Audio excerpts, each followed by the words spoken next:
मित्रासोबत आलो होतो, आमचा डिनर प्लॅन होता, मात्र एक व्यक्ती बातम्या बघून गावी जाईल।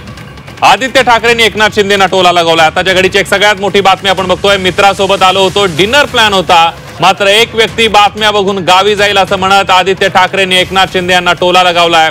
माझ्या मित्रांसोबत मी आलो होतो, आमचा डिनरचा प्लॅन होता, त्यात सोबत संगीत कार्यक्रम पूर्ण करून बाहेर आलो।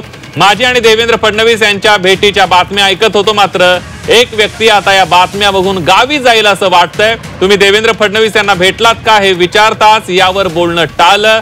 चालतंय ते चालू द्या असं बोलून आदित्य ठाकरे निघालेले आहेत। हॉटेल सोफिटेल मधल्या भेटीबाबत आदित्य ठाकरेंनी एकनाथ शिंदेंना टोला लगावलेला आहे। देवेंद्र फडणवीस आणि आदित्य ठाकरेंच्या भेटीच्या चर्चा बघितल्यानंतर एक व्यक्ती गावाला निघून जाईल असं म्हणत एकनाथ शिंदेंना टोला लगावलेला आहे।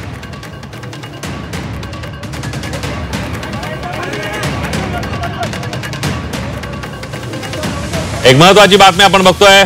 आदित्य ठाकरे आणि मुख्यमंत्री देवेंद्र फडणवीस आज बीकेसीतल्या सोफिटेल हॉटेलमध्ये एकाच हॉटेलमध्ये होते आणि त्यामुळे त्यांच्यामध्ये भेट झाली, का चर्चा झाली, का अशी चर्चा रंगू लागलेली होती। आणि त्याच वेळेला आता आदित्य ठाकरेंनी या भेटीबद्दल आदित्य ठाकरे बोललेत, मित्रांसोबत आलो होतो, डिनर प्लॅन होता, मात्र या सगळ्यामध्ये एक व्यक्ती बातम्या बघून गावी जाईल असा आदित्य ठाकरेंनी एकनाथ शिंदेंना टोला लगावलेला आहे।